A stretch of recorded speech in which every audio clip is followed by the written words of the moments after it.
Hi. So finally, the wait of 18 years is over for one team. For the other, the wait will continue.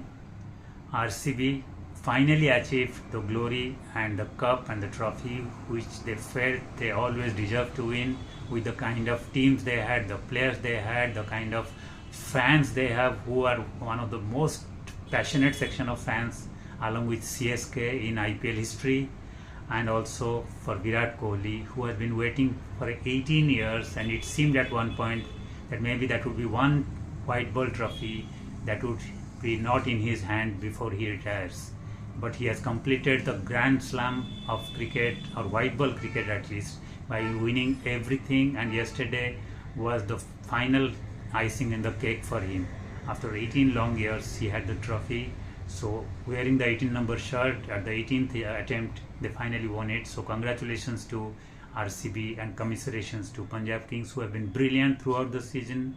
And one feels a little sad for Preeti Zinta and other owners who have been giving their best, cheering for the team year after year in spite of failures. But yesterday they didn't have any reason to feel it was a failure, because they gave their best, they came so close.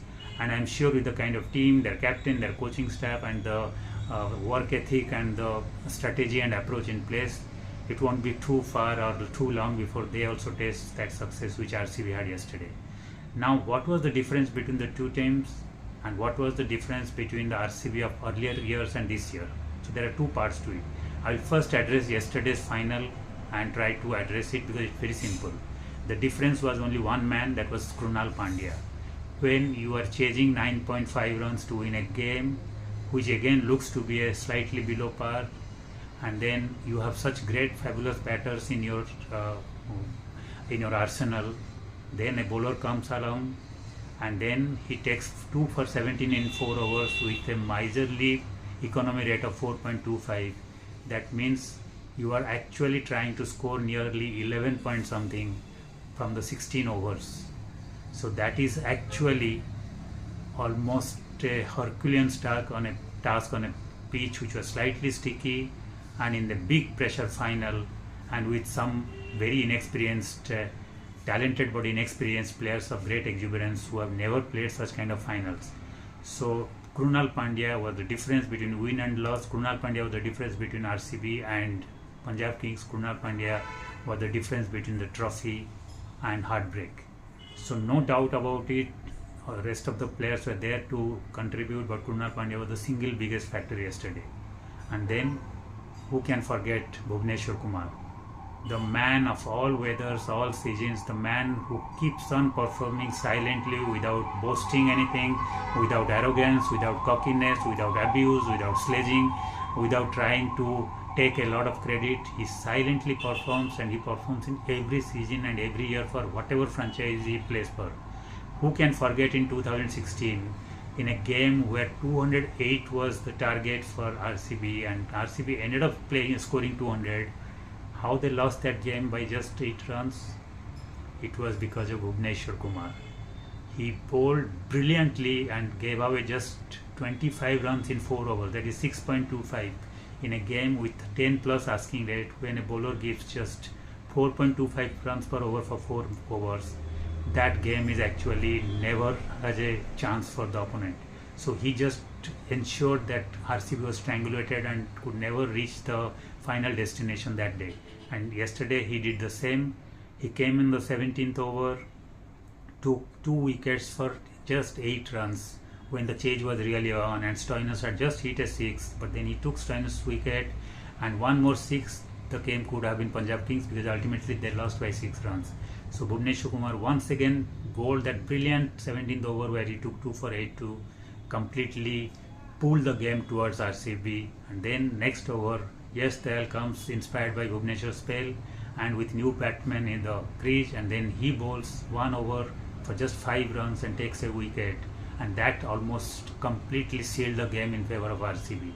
Yes, Hazelwood had an off day, and in the 28th over, Shashank, without any pressure, went for the kill, and he managed to score a lot of runs to reduce the gap. But then the victory margin might have been very honorable and very narrow, but the outcome was never in doubt. and it was always RCB's game because of their bowlers, Krunal Pandya along with Bhuvneshwar Kumar and Yash Dayal. Now let's talk about what went wrong for Punjab Kings. Their strength was their weakness yesterday, because their strength has been their opening partnership, who have been exuberant. They have been fearless. They go for the kill from the first ball against any bowler of any reputation without bothering about reputation. They score heavily with a huge strike rate, and that was reflected in their statistics. But then in a big final under pressure on a slightly sticky wicket against some quality bowling, they were a little confused, because the asking rate was not actually some 10 or 11, it was 9.5. So they were not very clear, because they had not had experience of playing such big finals. So they were a little confused whether to go for the kill from the first ball or save their innings, save their wickets and consolidate, so that even if a slightly higher asking rate could be negotiated by them in the subsequent overs or by the famous middle order. And in that confusion, they lost the plot a little bit. They could not maintain the strike rate or the scoring rate. They were also not having a lot of runs in their individual accounts. So by power play, they found themselves slightly behind the asking rate, and then the asking rate had gone up, and then they tried to immediately make a course correction, and they gave away their wickets. Priyansh gave away their wicket during the power play to Hazelwood, and then Prabh Simran fell victim to the strangulation and the trap set by Krunal Pandya, and then the floodgates opened. Now, besides that, the other thing which was Punjab Kings' strength was their famous middle order, because they have been fabulous. They are much better than RCB, but it was always going to be led by their most charismatic player, that is Shreyas Iyer. And Shreyas unfortunately had an off day, and once he was dismissed along with the openers in the front, it was clear that the wickets were not there, and the asking rate was too high, and the runs on the board were too less. So it was then an uphill task which Punjab Kings was always trying to chase, but they were always one step behind, and it ultimately got reflected in their outcome. Yes, English gave a few sparks, Stoinis hit a 6, and Shashank did some heroic stuff in the last over. But then the whole thing got messed up in the middle overs when Krunal Pandya came and he strangulated the famous middle order, and the openers could not get going against some quality, accurate bowling. So purely a lack of proper planning and a proper clarity in the mind, and some great bowling from RCB were responsible for Punjab Kings falling short by just 6 runs. But they had a fabulous campaign. They should not feel ashamed, and they can always believe that the kind of template they used and the kind of trust and confidence that Ricky Ponting as the coach and captain Shreyas Iyer had on the majority of players who were actually Indian uncapped players, and they allowed them to play fearlessly their natural game with their own instinct, without worrying about the reputation of the opponents or the pressure of playing big on the big stage, helped them to achieve success. So players like Priyansh Arya, Prabh Simran Singh, then Nehal Vadera, Shashank Singh, and Brar. So, and even Arshdeep as an Indian player also was fabulous. So it's the core Indian players, mostly uncapped players, who performed and took them as the number 1 team after the league, and also took them to the final before falling short just by 6 runs. So they have nothing to feel ashamed of. They have nothing to feel bad.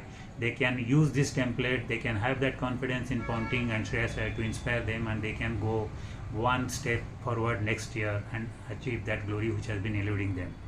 Now let's come to what went right for RCB as a team this season that helped them to win the trophy, which they failed in the 17 previous occasions, in spite of having some great players like De Villiers, Gale, Maxwell, Watson among them. It's very simple. It is the question of management and their approach and their priority. For years, they were under the impression that they needed to invest on Galacticos, the superstars, without bothering about the balance and the utility players. They always believed that some great batters of great repute, great name would come, that would fill up the stadia, that would fill up their social media account. They would have more fans, because fans go with a hero worship, and some big names like Kohli, De Villiers, Watson, Gale, and players like Maxwell would draw the people around, create a buzz, and that would also give them sponsors, revenue, and other things. So every other thing was important to them rather than playing on the field with a strategy and winning it. Because when you have a fixed purse, you can spend that much only on players, and when you spend all your money on batting superstars, you naturally sacrifice on the bowling side and you end up with a very ordinary bowling side. So what happened is that they used to score heavy, they used to entertain the crowd, but when the time came to defend, they didn't have the bowlers to defend, and opponent teams which had also some quality batters could always overtake their totals by going after their poor bowling lineup. And that's how they lost most crucial games, most pressure games, and also playing at Chinnaswamy at home where they play 50% of their games, which is a graveyard for bowlers. With the kind of ordinary bowling attack they had, they were naturally didn't have a chance in spite of even if they used to score 200 or 190, and that used to always go against them. But this season, thankfully, their management had a change of heart, change of mind. They realized winning trophies is important, otherwise you are doing injustice to the fans who have been the most loyal along with CSK fans. So those millions of fans deserved something better. So then they invested judiciously on the auctions rather than going with a galacticos approach of Real Madrid to buy superstars.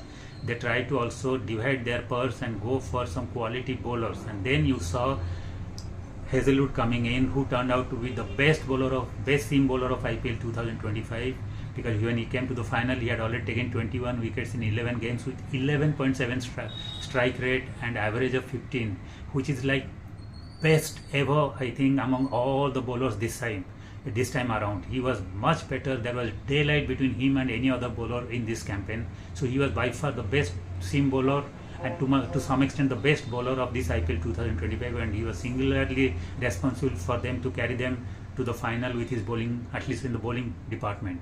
And then they invested on Bhuvneshwar Kumar, the silent hero who has been superb in the last so many years in the IPL history. I think he would be the most reliable, most assured bowler in the history of IPL, because he has been performing and he has been delivering year after year, season after season, game after game for every franchise he has played. You remember 2016 final where the asking rate was 10.4, where 2008 was the target, and RCB went on to even reach 200, which was very close. And then what was the difference between win and loss that time? It was Bhuvneshwar Kumar for Sunrisers. He won that trophy for them that year because he bowled 4 overs for 25 runs with a 6.25 economy rate when the asking rate was 10.4. He was the clear winner. He strangulated RCB that night and won that trophy and broke RCB's hearts. So RCB invested in him to supplement and complement brilliantly to Hazelwood. And then what about the spinners? RCB for some bizarre reason let go of their best of the spinners. They let go of Chahal, supposedly the best ever match-winning spinner in the history of IPL, after a few seasons for God knows what purpose and what reason. And then they got Hasaranga, whom they also let go of him for whatever reason. They didn't have a single good spinner and they let go of whatever great spinners they had. And how can you win an IPL tournament in India if you don't have a quality spinners? Again, thankfully this year they invested on Krunal Pandya, the perfect spinner for the kind of flat pitches in Indian condition in IPL in a T20 game, and he delivered big time throughout, and most specifically yesterday night, and won them single-handedly that game with his bowling.